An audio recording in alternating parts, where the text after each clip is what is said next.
दोस्तों आज के हमारे इस वीडियो का टॉपिक व्हाट इज ट्रांसफॉर्मर कि ट्रांसफॉर्मर क्या होता है। दोस्तों इस वीडियो के अंदर मैं आपको काफी आसान शब्दों में पूरा ट्रांसफॉर्मर समझा दूंगा।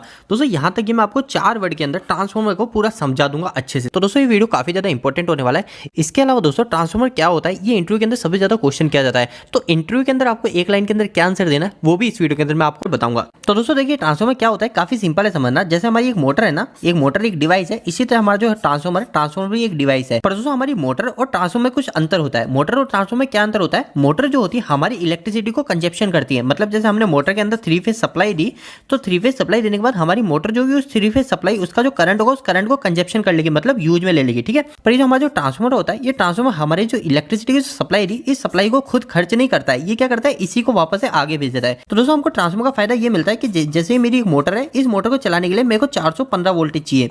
पर मेरे जो घर के बाहर से लाइन निकल रही है, यहाँ पे जो लाइन निकल रही है इसके अंदर जो वोल्टेज चल रहा है वो चल रहा है 33,000 वोल्टेज।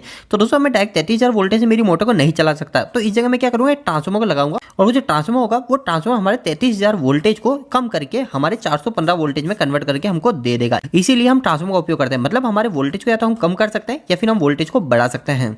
इसके अलावा दोस्तों हमारे ट्रांसफॉर्मर कई प्रकार के आते हैं। इसके ऊपर मैंने ऑलरेडी वीडियो बना रखा है। कभी भी आपसे इंटरव्यू के अंदर पूछे तो एक चीज आप ध्यान रखिएगा, कभी भी इंटरव्यू में पूछा है तो आप डायरेक्ट आंसर ना दीजिएगा स्टेप डाउन ट्रांसफॉर्मर और स्टेप अप ट्रांसफॉर्मर। ये बिल्कुल गलत है और आपका इंप्रेशन काफी खराब बनेगा।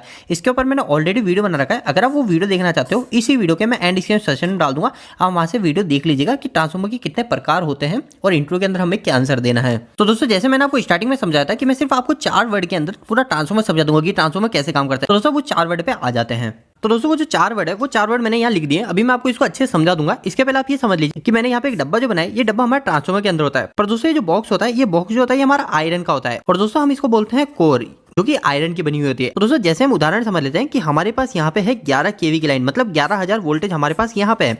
तो मैं क्या करूंगा दोस्तों, मेरे जो 11 केवी की लाइन है उससे एक वायर लाऊंगा, उस वायर को मैं इस कोर पे लपेट दूंगा। ये जो मैंने आपको बताया ये हमारी कोर है। ठीक है। इस कोर पे मैं इस वायर को लपेट दूंगा। अब दूसरी साइड भी दोस्तों मैं क्या करूंगा, एक और वायर को लपेट दूंगा और यहाँ से मैं इस वायर को वापस से यूज में ले लूंगा। इधर मैं मेरी मोटर को कनेक्ट करा सकता हूँ। ठीक है। अब दोस्तों मैंने इधर तो 11 केवी कनेक्ट कराया, पर मेरा ट्रांसफॉर्मर जैसे मैंने आपको बताया था क्या काम करता है, वोल्टेज को कम ज्यादा करता है। एक चीज ध्यान रखिएगा, ट्रांसफॉर्मर कभी भी फ्रीक्वेंसी को कम ज्यादा नहीं करता है, ओनली फॉर वोल्टेज को ही कम ज्यादा करता है। इंटरव्यू के अंदर आपको घुमाने के लिए ऐसा भी क्वेश्चन किया जा सकता है कि ट्रांसफॉर्मर के अंदर फ्रीक्वेंसी में कितना बदलाव होता है। तो उस समय आपको बोलना है कि ट्रांसफॉर्मर हमारी फ्रीक्वेंसी में कोई भी बदलाव नहीं करता है। तो दोस्तों जैसे मैंने इधर इनपुट में 11,000 वोल्टेज दिया, मतलब 11 केवी दी, और आउटपुट में जो मेरे को चाहिए मैं मान लेता हूँ कि यहाँ पे मेरे को चाहिए 415 वोल्टेज, या फिर आप ये भी मान सकते हो कि मेरे को यहाँ पे सिर्फ 220 वोल्टेज ही चाहिए। ठीक है। तो 220 वोल्टेज मेरे को इस ट्रांसफॉर्मर से मिलेंगे। ये की है हमारा step down transformer. Step down transformer क्या करता है, हमारे वोल्टेज को कम करता है।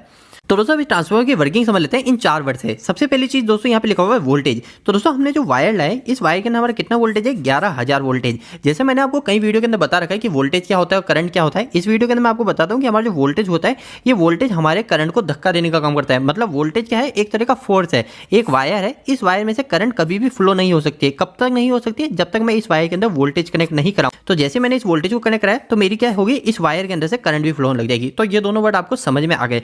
अब दोस्तों मेरा जो वोल्टेज है और ये करंट है, इन दोनों के फ्लो होने के कारण मेरा एक और वर्ड नया आएगा, वो आएगा एमएमएफ। ये क्या है दोस्तों इस एमएफएफ को आप समझ लीजिए, आपके इलेक्ट्रिकल के अंदर काफी काम आने वाला है। अगर आप कहीं पे भी एसी सप्लाई की बात कर रहे हैं, आपको पता है कि हमारी इलेक्ट्रिसिटी में सप्लाई 2 तरीके की होती है, और अगर हम कहीं पे भी एसी सप्लाई की बात कर रहे हैं तो हमारा जैसे एक वायर है ना, जैसे हमारा एक वायर है, इस वायर में से वो वोल्टेज भी दिया और करंट भी फ्लो करा रहा हूँ। तो दोस्तों जो मेरा वायर है, इस वायर के आसपास हमारे मैग्नेटिक फील्ड उत्पन्न हो जाती है। मैग्नेटिक फील्ड आप समझ सकते हैं कि हमारा जो चुंबक है, उस चुंबक के भी आसपास मैग्नेटिक फील्ड बन जाती है, और उस मैग्नेटिक फील्ड के अंदर अगर हम किसी आयरन को लाते हैं या फिर दूसरा चुंबक लाते हैं तो वो आपस में चिपक जाता है। दोस्तों हमारा जो वायर होता है, उस वायर से भी अगर मैं एसी सप्लाई को फ्लो कराता हूँ, डीसी की बात नहीं कर रहे, डीसी के अंदर मैग्नेटिक फील्ड उत्पन्न नहीं होती है, अगर मैं एसी सप्लाई को फ्लो कराता हूँ तो हमारा जो वायर है, इस वायर के आसपास भी मैग्नेटिक फील्ड उत्पन्न हो जाती है। ये हर वायर के अंदर होता है। हमारे घर के अंदर भी जो वायर है, उस वायर के अंदर भी ऐसा होता है। पर दोस्तों वो जो मैग्नेटिक फील्ड हमारे घर के अंदर बनती है वो ज्यादा स्ट्रॉन्ग नहीं होती है। क्यों नहीं होती है, क्योंकि सिर्फ वो एक वायर होता है। तो यहाँ पे हमारे ट्रांसफॉर्मर उसको स्ट्रॉन्ग किया जाता है। कैसे किया जाता है, हम क्या करते हैं, इस वायर को गोल गोल गोल गोल करके इस कोर पे लपेट देते हैं। तो इससे क्या होता है, एक वाइंडिंग बन जाती है।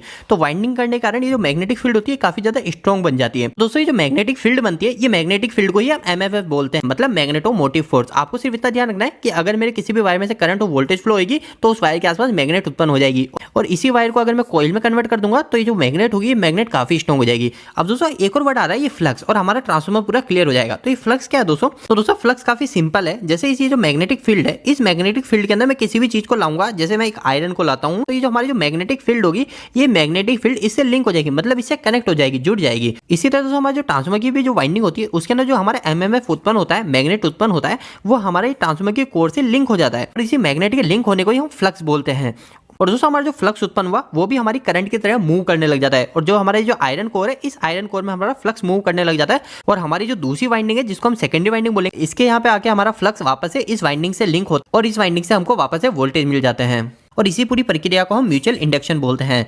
तो दोस्तों अब हम बात कर लेते हैं कि अगर हमसे इंटरव्यू के अंदर इसके बारे में क्वेश्चन किया जाता है तो हम उस समय क्या जवाब देंगे, क्योंकि हम इंटरव्यू के अंदर इतना सब कुछ नहीं समझा सकते हैं, उस समय हमको सिर्फ एक या दो लाइन के अंदर आंसर देना पड़ता है। तो अब हम वो समझ लेते हैं, इस लाइन को समझने के बाद आपके ट्रांसफार्मर और भी क्लियर हो जाएगा। तो दोस्तों इंटरव्यू के अंदर आपको सिर्फ ये 3-4 लाइनें बोलनी है जो कि काफी सिंपल है। सबसे पहली जो लाइन है वो है electrical transformer is a static device. Hindi में इसका मतलब सिंपल सा है कि हमारा जो ट्रांसफार्मर होता है वो एक स्टैटिक डिवाइस है। स्टैटिक डिवाइस का मतलब ये एक स्थिर डिवाइस है, ये हिलता डुलता नहीं है। जैसे हमारी जो मोटर होती है उस मोटर के अंदर तो हमारा रोटर होता है, जो रोटर क्या करता है हमारा घूमता रहता है, पर हमारा जो ट्रांसफार्मर है ये एक स्टैटिक डिवाइस है यानी स्थिर डिवाइस है जो कि बिल्कुल नहीं हिलता है।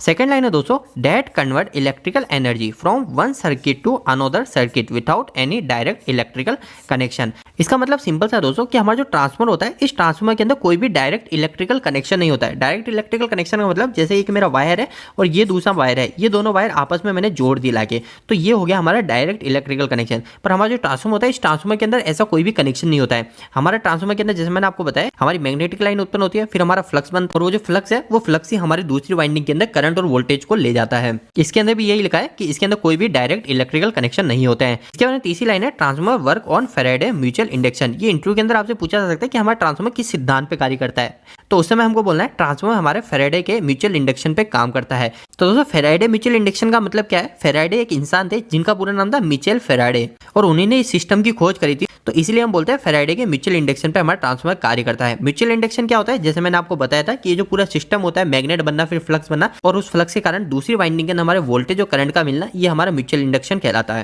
इसके अलावा दोस्तों अगर आपको इंप्रेशन और थोड़ा अच्छा बनाना है तो आपको सिर्फ एक छोटी सी और लाइन बोलनी है, transformer is commonly use to increase और डिक्रीज वोल्टेज लेवल। मतलब कि हमारे ट्रांसफार्मर का हम अधिकतर उपयोग जो करते हैं वो हमारे वोल्टेज के लेवल को कम करने और ज़्यादा करने में करते हैं। तो दोस्तों उम्मीद है कि आज आपके ट्रांसफार्मर जुड़े काफ़ी सारे सवालों के जवाब मिल गए होंगे।